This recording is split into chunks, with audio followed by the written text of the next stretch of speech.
Olá, pessoal, bom sábado para vocês. Bem-vindos ao Vista Pátria. E o Brasil se tornou uma salada de fruta indigesta. Briga por um poder que já nem existe mais, já que o Supremo Tribunal Federal absorveu o legislativo e, de forma paralela, faz o papel do executivo. Os senadores que deveriam fiscalizar e colocar freios são coniventes a tudo isso para garantir um mandato tranquilo, já que a grande maioria tem processos no judiciário. É a podridão da política. Por outro lado, o presidente Jair Bolsonaro tenta manter as coisas dentro das quatro linhas da Constituição, mas parece que, quanto mais ele age de forma republicana, mais os tiranos avançam. E para explicar o atual cenário, nós temos o prazer de receber o Roberto Mota, que é engenheiro, executivo, professor, autor de 4 livros e comentarista político na Jovem Pan.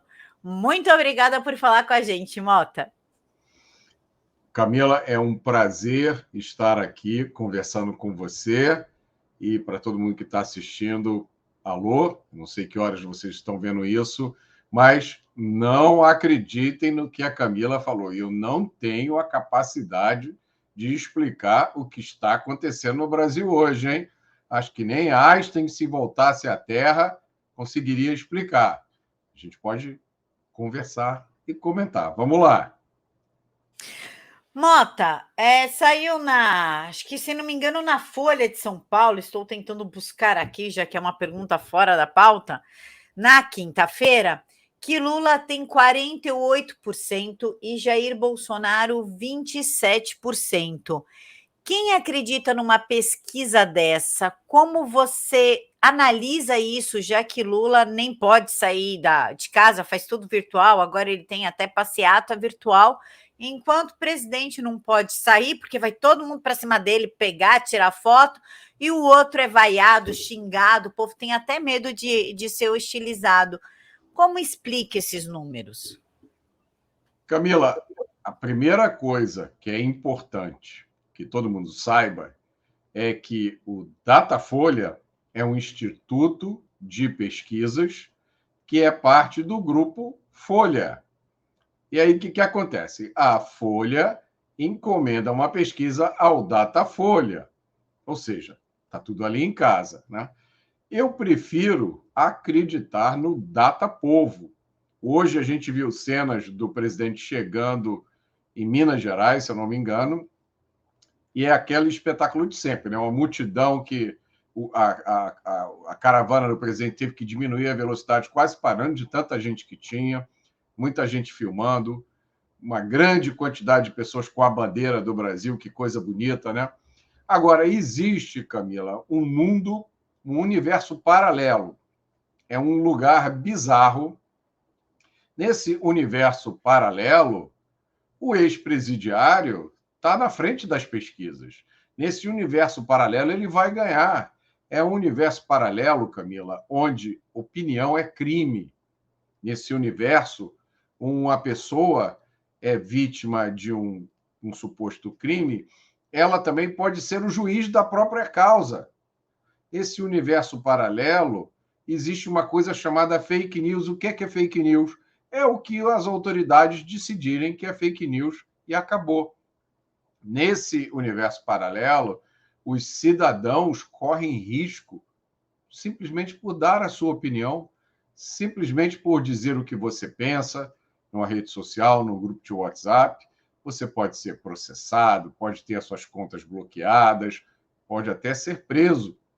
É nesse universo paralelo que o Datafolha concluiu que um ex-presidiário responsável pelos maiores escândalos de corrupção do planeta, condenado em 2 processos criminais em todas as instâncias da justiça brasileira e magicamente descondenado, esse indivíduo tem chance de ser qualquer coisa na vida.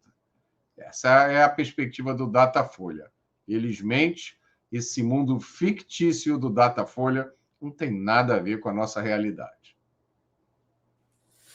falar em nada a ver com a nossa realidade, Mota, também saiu que o Fachin mandou um e-mail para o Pacheco, pedindo que, caso o novo Código Eleitoral seja aprovado, que ele só passe a valer em 2023, e fez meio que uma ameaça assim, para o Pacheco, um alerta, falando: ó, esse novo código esvazia as atribuições do TSE. Esse tipo de relação não passa das funções entre ministro e Senado? Camila, cada pergunta difícil que você me faz, né? Então, numa república, na teoria, a gente tem três poderes independentes, que são o legislativo, o executivo e o judiciário. Todos eles deveriam ter a mesma força, deveriam se vigiar mutuamente. Eles não deveriam se juntar um com o outro para atacar um terceiro poder. Inclusive, tem um livro muito interessante que são os Federalist Papers. É uma série de artigos escritos por três pais fundadores dos Estados Unidos: Alexander Hamilton, John Jay e James Madison, se eu não estou enganado. E tem no Federalist Paper número 78, é um artigo falando sobre a independência do judiciário e do perigo às liberdades que pode acontecer se o judiciário se junta com um outro poder. Veja só, os caras escreveram isso, se eu não me engano, em 1786. Eles descreveram um perigo para a democracia e para a república. Esse perigo continua presente hoje.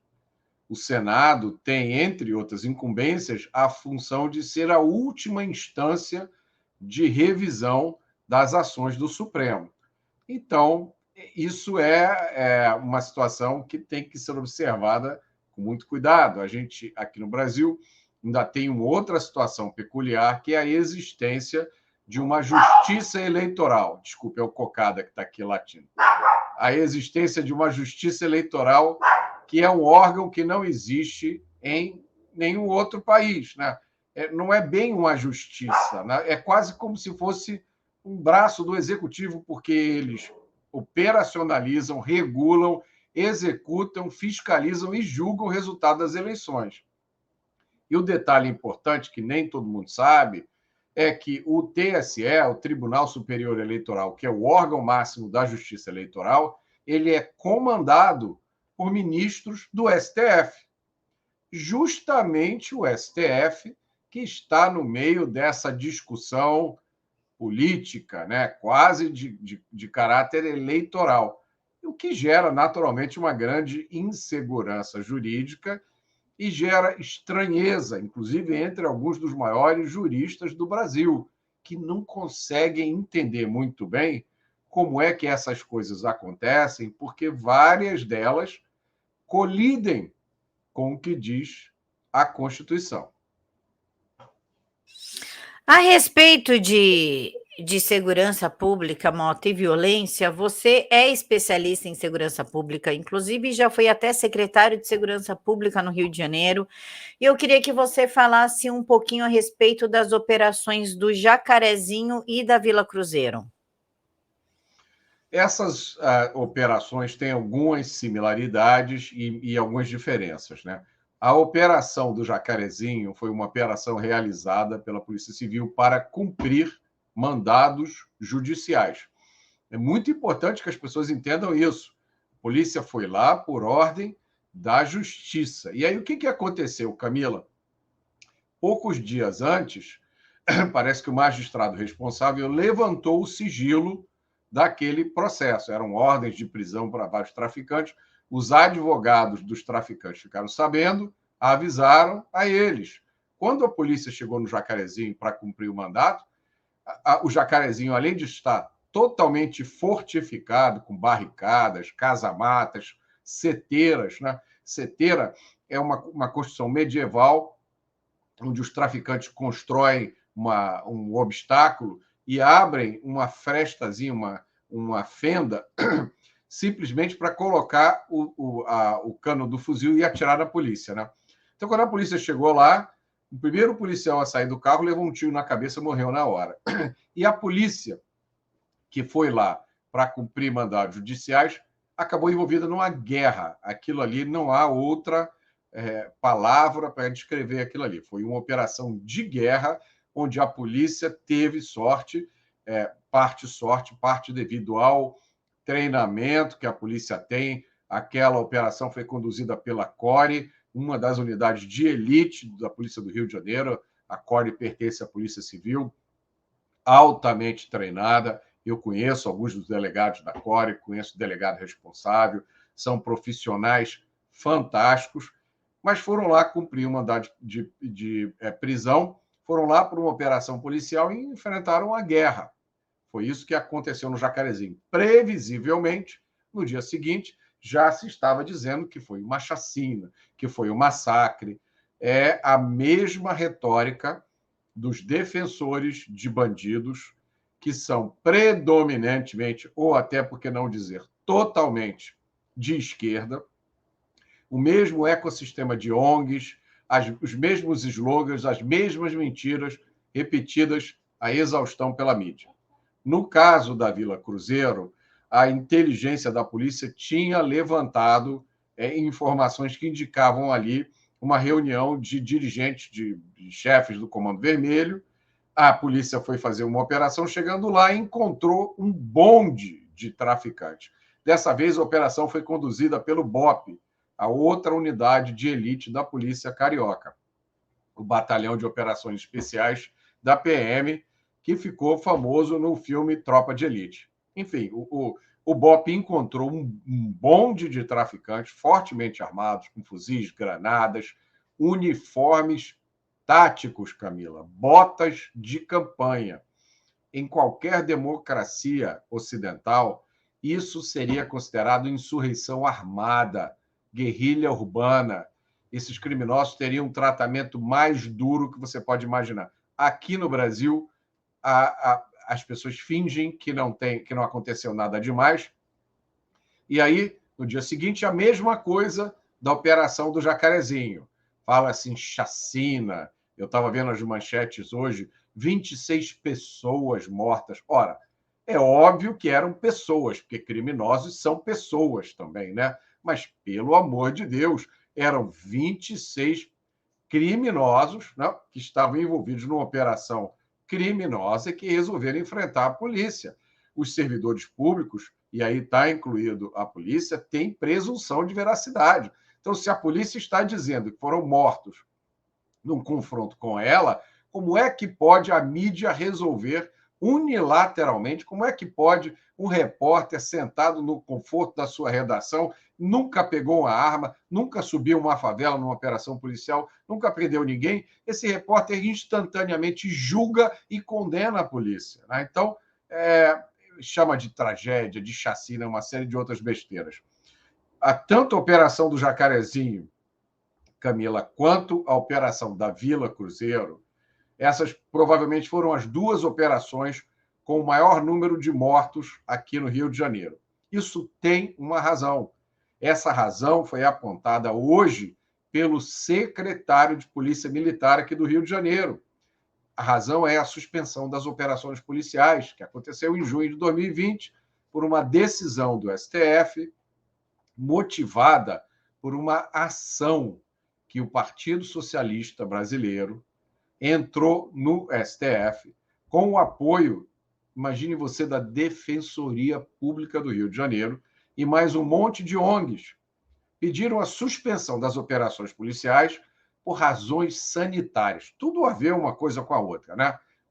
Como eu falei no início, esse momento que a gente vive hoje no Brasil desafia a nossa serenidade, nossa paciência, nosso bom senso e até nossa inteligência, porque a gente tem que entender coisas que não fazem sentido nenhum. Então, com essa suspensão, o Rio de Janeiro se tornou refúgio para chefes de facções de todo o país. O sujeito que comanda uma facção no Ceará, o outro que comanda na Bahia, ele vem para o Rio de Janeiro, fica aqui de boa, numa favela, num lugar que virou um santuário protegido, e conduz os seus negócios daqui. Essa informação já foi confirmada inúmeras vezes pela Polícia do Rio de Janeiro, confirmada mais uma vez hoje porque um dos mortos, uma das 26 pessoas mortas, era um sujeito que era chefe de uma facção em outro estado. Então, as operações do Jacarezinho e da Vila Cruzeiro são não, elas não são, deixaram de ser operações policiais, se tornaram batalhas em que a polícia do Rio de Janeiro colocou seus heróis para tentar estancar de alguma forma esse dilúvio de bandidagem que surgiu, né, que foi permitido surgir no Rio de Janeiro por uma medida judicial, Camila, que me dizem os meus amigos juristas, não tem paralelo nas democracias ocidentais. Mota, ainda a respeito da operação, na Operação Jacarezinho, a Daniela da CNN lamentou que somente um policial morreu. Já no da Vila Cruzeiro, a Mônica Bergamo lamentou que nenhum morreu. Foi bem isso que ela falou. Acho que, se não me engano, estava em 22 o número de pessoas. 22 pessoas morreram, não sei o quê, nenhum policial. Como você vê essas manifestações? Porque depois elas dão desculpas que elas estavam somente informando. Mas a gente sabe que não é bem isso. Não, não é, Camila. Isso é uma combinação de duas coisas. Isso é uma combinação. Uma dessas coisas é uma falha de percepção moral, é uma deficiência moral, porque essas pessoas, elas olham uma operação policial como essa e na cabeça delas é como se fosse uma partida entre dois times de futebol, entendeu? Você tem um time A e o time B e tinha que dar empate, cada time tinha que levar mais ou menos o mesmo número de gols. Elas não entendem que se trata de uma operação policial, que se trata do Estado tentando cumprir a lei, e essa tentativa do Estado de cumprir a lei é enfrentada por um grupo de criminosos sem nenhuma barreira moral, sem nenhuma hesitação em usar a violência das piores formas possíveis. Elas não conseguem entender a dimensão moral disso. Hoje eu reclamei de uma matéria na mídia que apresentou a operação da Vila Cruzeiro como um conflito. Como assim conflito? Não é conflito. Aquilo não é conflito, não é partida de futebol, não é um debate acadêmico. Aquilo são policiais, são servidores públicos pagos com o nosso imposto, arriscando as suas vidas, arriscando nunca mais conseguir voltar para casa para cumprir a lei, para impedir que esses bandidos armados de fuzis e granadas venham até as nossas casas. Então, uma parte da resposta para você é isso. Essas pessoas que fazem comentários como esse, elas têm uma falha profunda no seu julgamento moral. A outra parte da resposta, Camila, é ideologia. Essa ideologia que diz que o bandido é uma pobre vítima da sociedade, que a culpa do crime é nossa e que a polícia é uma força opressora. Isso se chama garantismo penal, é uma ideologia criada por um italiano chamado Luigi Ferrajoli, que não é levado a sério em nenhum lugar do mundo, mas foi alçado quase à condição de ídolo aqui no Brasil. E o garantismo penal é um câncer, uma doença que está penetrando em todas as instituições jurídicas brasileiras e leva pessoas que já têm uma falha no seu julgamento moral a embarcar nessa canoa furada e fazer declarações repulsivas como essa. Eu não tenho nenhuma outra palavra para descrever. Perfeito, Mota. Inclusive, Mota, já que a gente está falando em bagunça e repulsa, não tem como não falar do caso do Daniel Silveira, que está aí, se vai ser inelegível, se ele vai ficar elegível, se vai ser preso, se não vai, tornozeleira, tudo isso por um crime que não existe, que é o crime de falar livremente, já que ele é um parlamentar. E o Aras disse que o indulto do Daniel Silveira é realmente constitucional, né? No entanto, a medida não tem poder de impedir a inelegibilidade do parlamentar. Enquanto isso, nós temos um condenado corrupto conhecido, mundialmente conhecido, concorrendo à presidência da República. O que está acontecendo nessa parte com o Brasil? Eu não sei, Camila. O que está acontecendo, eu não sei, mas seja lá o que for que está acontecendo, começou no fatiamento do impeachment daquela senhora que a gente teve a felicidade de ter como presidente da República. Aquela senhora que, durante o governo Lula, foi vendida como a gerentona, a mãe do PAC, uma super executiva, e que, em toda oportunidade que tinha de falar em público, não dizia lé com cré. Essa senhora sofreu impeachment no Congresso, ela deveria ter perdido o cargo e seus direitos políticos, mas, de uma forma que ninguém conseguiu explicar, e nem consegue até hoje, ela perdeu o cargo, mas manteve os direitos políticos. Ué, mas na Constituição está escrito que quem sofre impeachment perde o cargo e os direitos. Mas não foi assim. A partir de lá, começou uma sucessão de decisões e de atos e de inquéritos e de processos que os melhores, mais brilhantes juristas do Brasil dizem que não fazem nenhum sentido. Eu não sou jurista, eu sou engenheiro, mas eu me reservo o direito de usar o meu bom senso para analisar essas coisas. Né? Eu sei ler português, sou alfabetizado, consigo ler a Constituição, consigo ler as leis e não encontro nenhum sentido em uma série de atos e decisões que aconteceram no Brasil nos últimos meses, nos últimos anos. Essa situação do deputado Daniel Silveira é uma situação das mais anômalas, das mais esdrúxulas, das mais inexplicáveis, por várias razões. O deputado tem imunidade, está escrito na Constituição, ele tem imunidade por seus votos e suas palavras. Ele não poderia nunca ter sido processado pelo que ele disse, por mais grosseiras que tenham sido as suas declarações, por mais que eu mesmo não concorde com o que ele disse. Não está em jogo o bom gosto, não está em jogo a minha preferência ou a sua. O que está em jogo é a segurança jurídica, o que está em jogo é o que está escrito na Constituição. Eu acho que a conclusão mais triste que a gente tira desse episódio é que, nesse Brasil que a gente vive hoje, ninguém que expressa a sua opinião está a salvo de punição, que a liberdade de expressão está fortemente cerceada e que imunidade parlamentar foi para o saco. Então,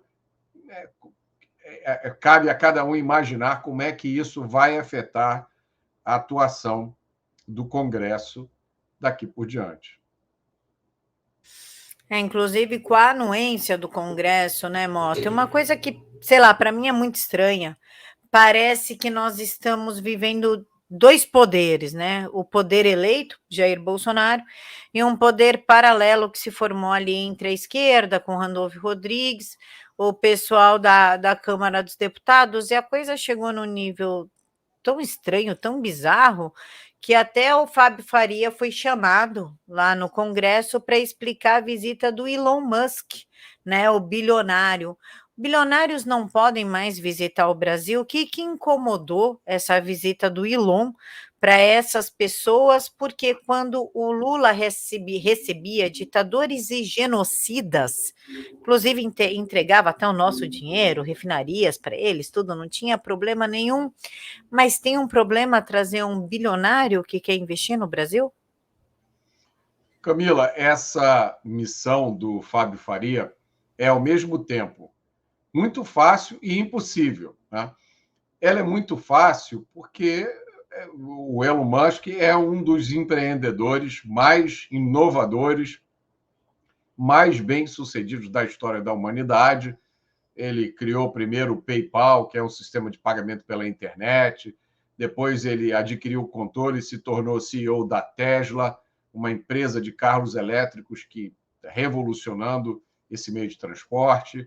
Depois ele criou a SpaceX, que foi pioneira na exploração espacial pela iniciativa privada.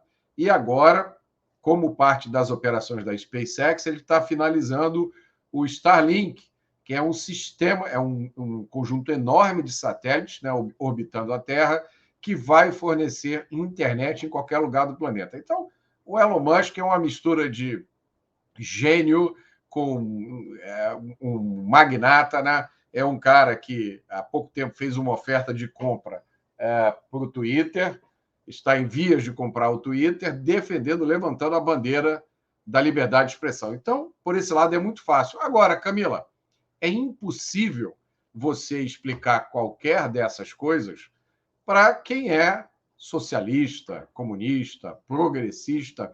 O que caracteriza essa turma é uma ignorância fundamental e insuperável sobre o que é economia, mercado, empreendimento, empresas, lucro. Eles não entendem nada disso, né? O grande economista Ludwig von Mises já dizia isso. Né? A característica principal dos comunistas e de todas as suas seitas, né, associadas ao comunismo é uma profunda ignorância sobre como funciona a economia. Então, o Fábio Faria vai ter uma dificuldade realmente de explicar isso. Falando em dificuldade de explicar, Mota, eu queria que você falasse um pouquinho a respeito da mídia. Por quê? O STF e o TSE estão fazendo diversos acordos e contratos com as chamadas empresas de fact-checking e com nosso dinheiro para nos perseguir. Inclusive, uma dessas empresas é o Aos Fatos, que vai ter que indenizar tanto a Revista Oeste e o Jornal da Cidade Online, porque fez fake news contra essas duas empresas, né? Não tem muita lógica. Inclusive, eles gostam de checar até os famosos memes, né? As piadas de internet. Aí eu te pergunto, até onde vai isso, Mota? Existe alguma forma de parar?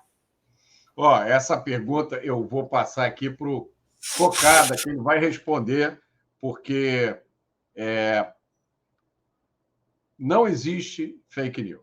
Essa é a forma da gente começar a responder essa pergunta. No discurso privado, eu posso falar o que eu quiser.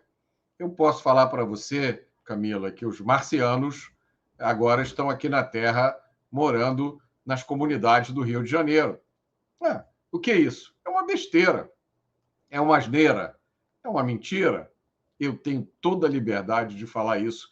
Esse é um direito que a gente achava que já estava assegurado nas democracias há pelo menos 200 anos, 300 anos. Né? É o direito à liberdade de expressão.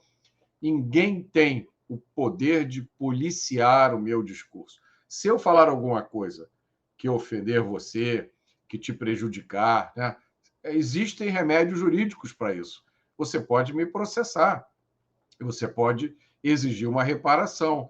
Você pode sempre dizer, pô, o Mota falou besteira, deixa eu explicar para você qual é a verdade.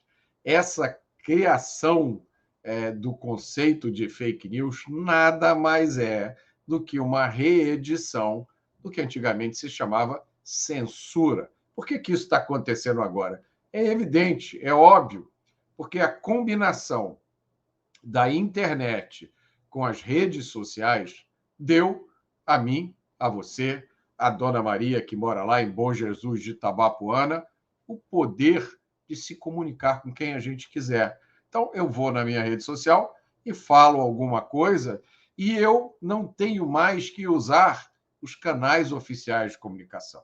A gente hoje tem pessoas nas redes sociais que se comunicam de uma forma muito mais poderosa do que a Rede Globo, do que o jornal Folha de São Paulo. Uma tia do Zap pode escrever um artigo com muito mais conteúdo, com muito mais informação do que o editorial do Estadão. E essa turma simplesmente não pode aceitar isso, porque durante muito tempo a manutenção do poder político passou pelo controle dos meios de comunicação. Eu, quando era jovem, eu não vou dizer para você há quanto tempo faz isso, mas, Camila, eu me informava aqui no Rio por dois jornais. Era o Jornal do Brasil e o Globo. E a TV que a gente via era a TV Globo. Essas eram minhas fontes de informação. Eu não tinha nenhuma forma de ter uma outra versão sobre os fatos. Eu não tinha nenhuma forma de escutar uma voz diferente, uma análise que levantasse alguns outros pontos.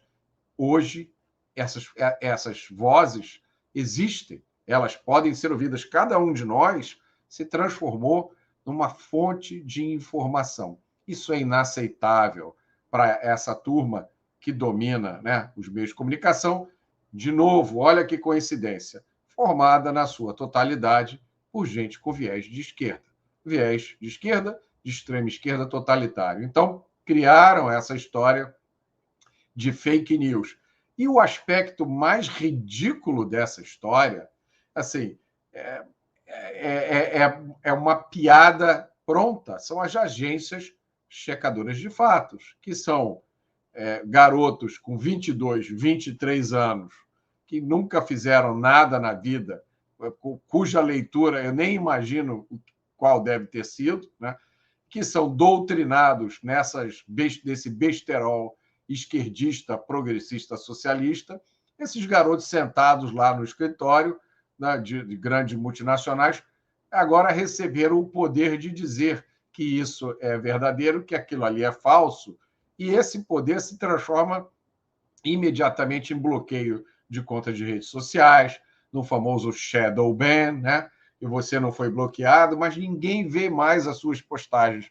Isso aconteceu comigo já tem vários anos. Eu, quando entrei nas redes sociais, tinha um alcance, uma repercussão muito grande, e aquilo ali foi rapidamente diminuindo. É contra isso que se insurgiu o Elon Musk, né, que disse que se ele comprar o Twitter, que todo mundo vai poder falar, porque diversidade é bem-vinda. Então, esse é o resumo de fake news, de agência checadora de fatos.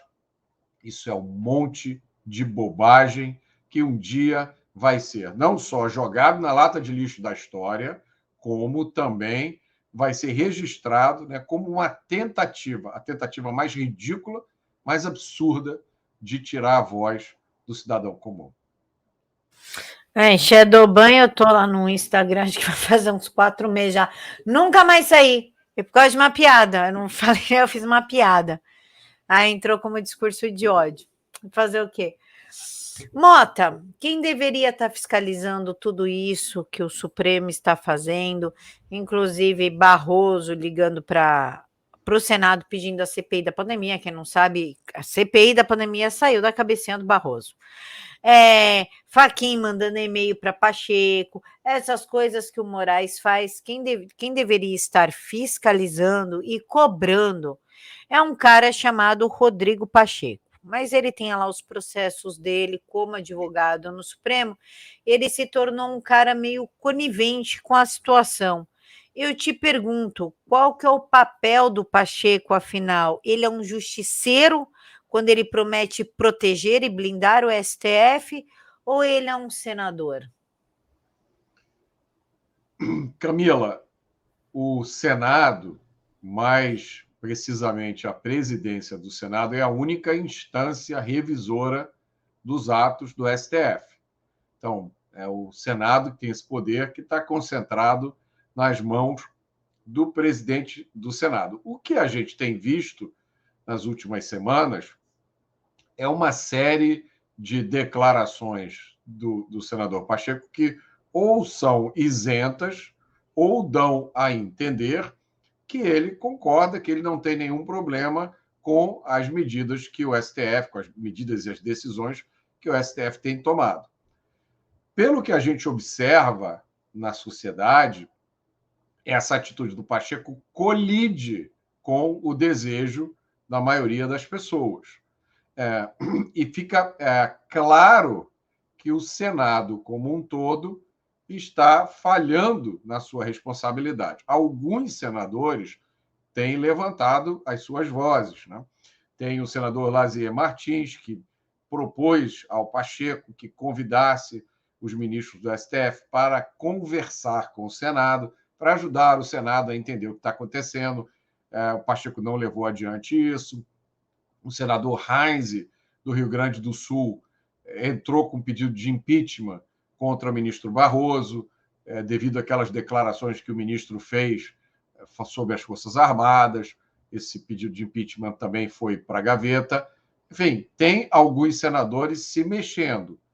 E o que a gente já viu que tem acontecido nos últimos anos aqui no Brasil, né, Camila, é que o povo brasileiro se interessa por política, passou a se interessar muito por política, passou a acompanhar a política e passou a cobrar a fatura dos parlamentares, dos políticos de uma forma geral, dos parlamentares em especial.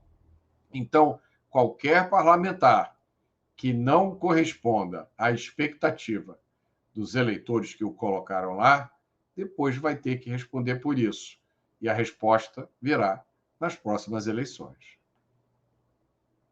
Inclusive, Mota, falando em próximas eleições, o presidente Bolsonaro ele está se esforçando para que a gente tenha as próximas eleições de forma limpa e transparente, para que tudo ocorra dentro das 4 linhas da Constituição, e ele acabou por ajuizar uma ação no STF contra o Alexandre de Moraes por abuso de autoridade.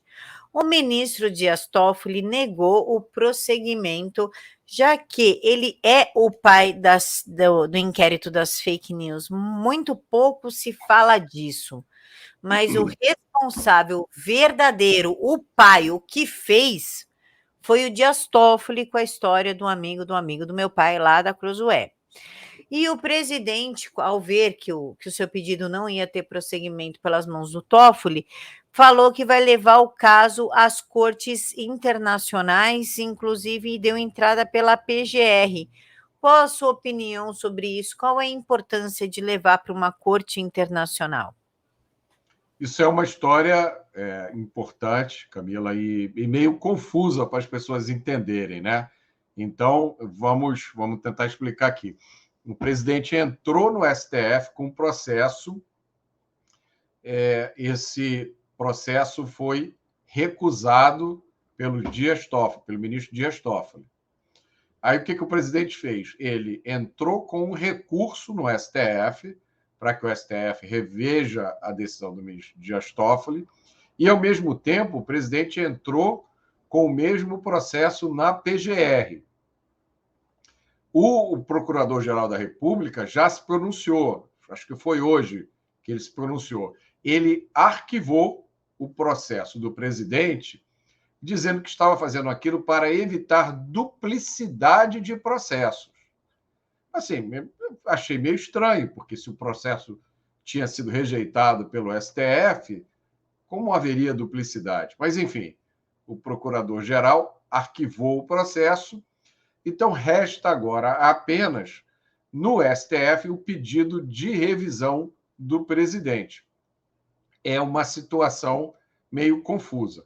O mais importante disso tudo, Camila, que precisa ficar entendido pelas pessoas e registrado, que todo mundo se lembre disso, é que o presidente está jogando estritamente dentro das 4 linhas, como ele mesmo diz, né?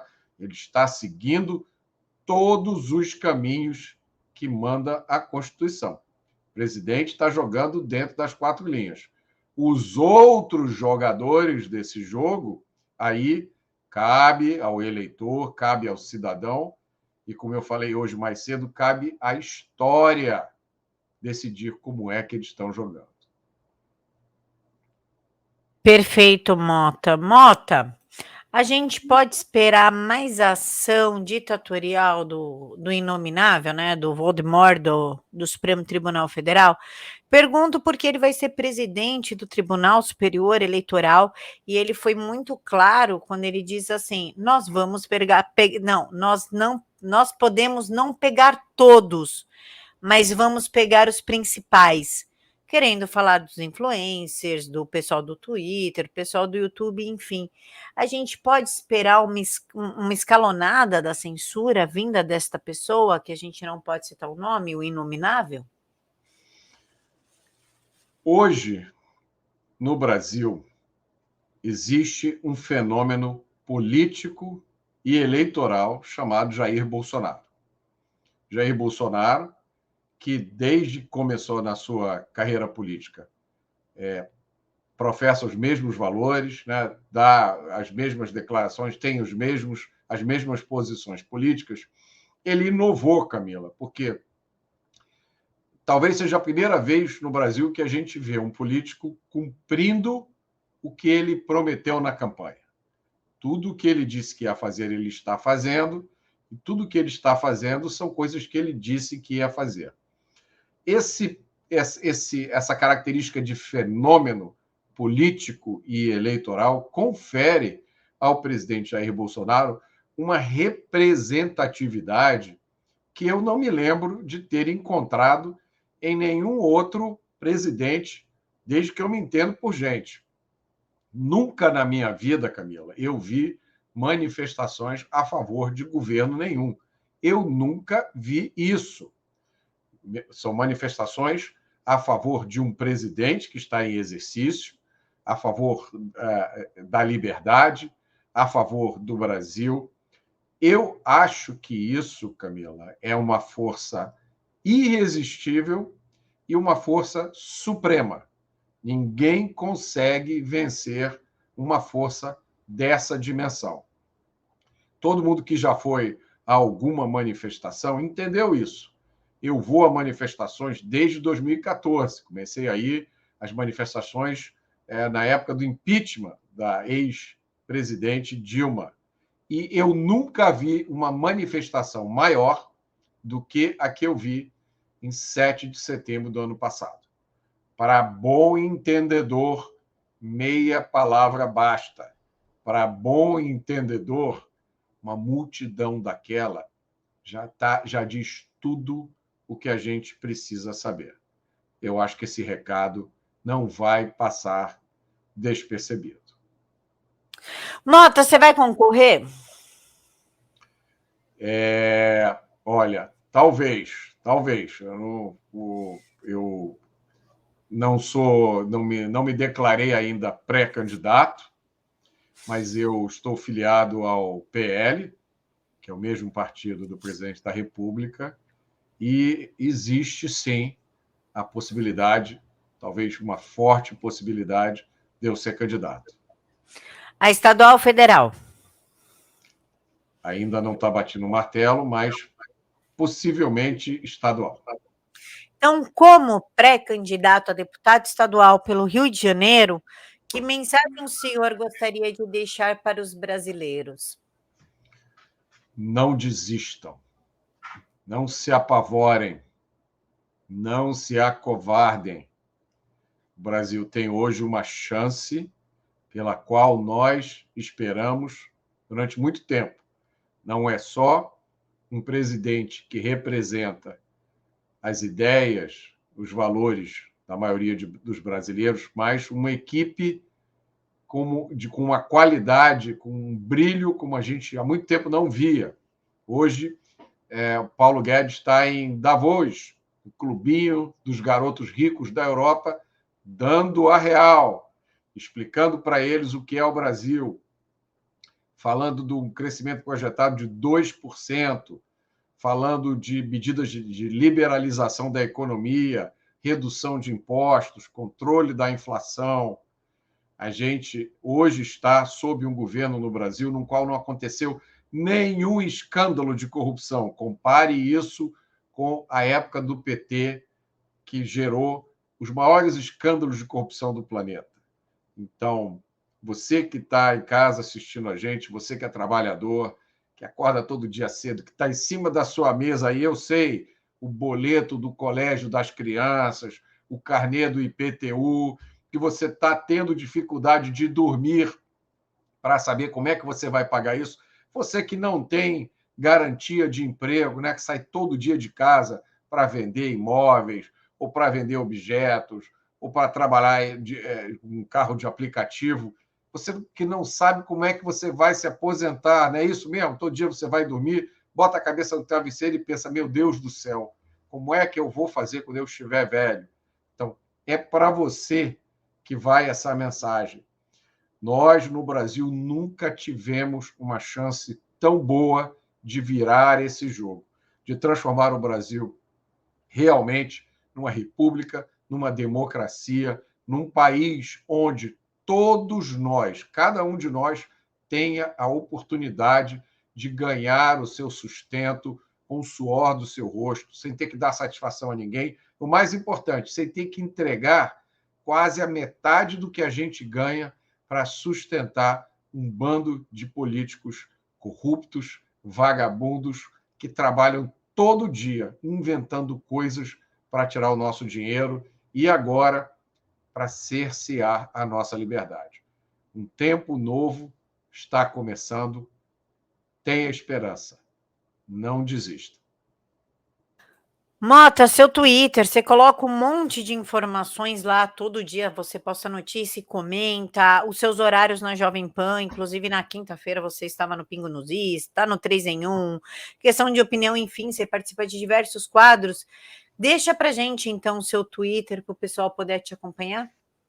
Meu Twitter é R de Roberto, Mota com 2 T's, e o número 2, RMota2.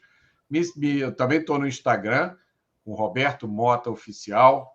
Também tenho um canal no Telegram, eu tenho um site e eu tenho um boletim que eu envio uma vez por semana com artigos. Quem quiser se inscrever no boletim, é só ir no Twitter e lá no meu perfil tem lá o botão para se inscrever e receber o meu boletim.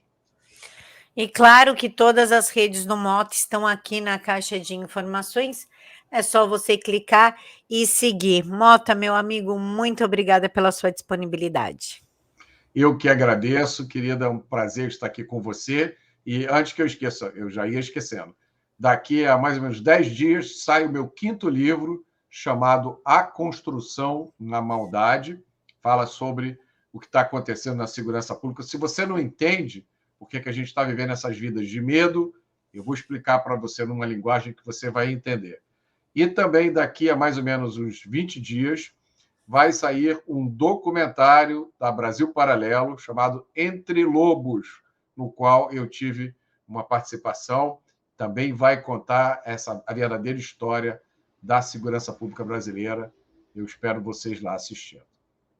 E claro que a respeito do livro, o Mota vai vir para cá para fazer uma resenha junto com a gente, para nos contar o que tem no livro, né, Mota? Claro, só me convidar que eu venho. Pessoal, eu quero agradecer a participação de vocês até aqui. Não esqueçam de se inscrever no canal quem não é inscrito e confere sua inscrição, porque o YouTube está tirando e ele tira sem dó. Quem quiser contribuir, os links estão aqui na caixa de informações. Fiquem todos com Deus e até o próximo sábado.